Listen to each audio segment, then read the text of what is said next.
आता Gmail ID वर जर समजा तुम्हाला एखादा आता कंपोज म्हणजे आता समजा एखाद्याला मेल पाठवायचा बरोबर, आता इथं तुमचा मेल आयडी आहे, कोणाला दुसऱ्याला पाठवायचा CC BCC म्हणजे हे CCला जर पाठवायचं असेल CC म्हणजे आता तुम्हाला एक सांगितलं होतं CCचा फुल फॉर्म काय सांगितलं होता.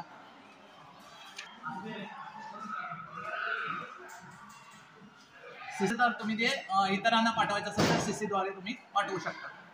आता CC मध्ये आता समजा माझा आता कुणाला आयडी सांगतो. आता तुमचा जो साहिल वांगरे 04 @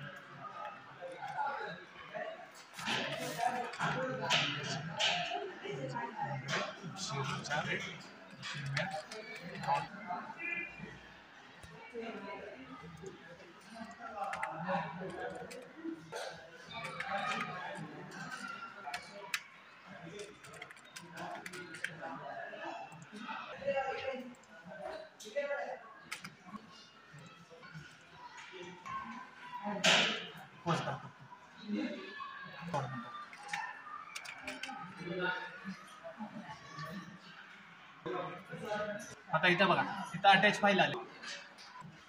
आता समजा आता इथं वायर बघा समजा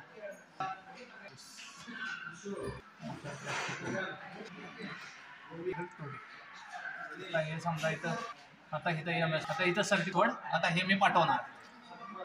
आता इथं खाली आलं बघा. आता इथं तुम्हाला गुगल ड्राईव्ह जर इन्स्टॉल करायचं असेल, तुम्हाला ती फाईल जर गुगल ड्राईव्हवरनं तुम्हाला दुसरी पाठवायची असेल तर ते पाठवता येतं. इथं लोडिंग घ्यायला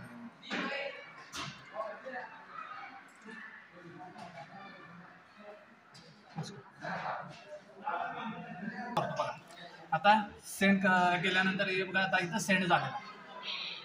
ओके, आता व्ह्यू मेसेज मध्ये बघायचं साहिल वांगरेनं कुणाला पाठवला मेसेज, मला पाठवला. म्हणजे आता मी तिथं बघणार मला मेल आलाय का नाही, मेल आला का नाही मी कसं चेक करायचं, म्हणजे मला मेल मिळाला का नाही हे मी गुगलवर जाणार तिथे चेक करणार.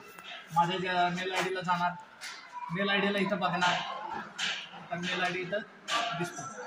आता हे माझा मेल आयडी इथं तयार आहे ऑलरेडी. म्हणजे एखाद्या व्यक्तीनं दुसऱ्या व्यक्तीला पाठवलेला मेल इथं बघता येतं. आणि पाठवलेलं म्हणजे फाईल इथं समजा तुम्हाला पाहिजे असेल तर ती बघता येतं, किंवा वर एका पाठवायचे असेल तर ते बघता येतं. हे लक्षात.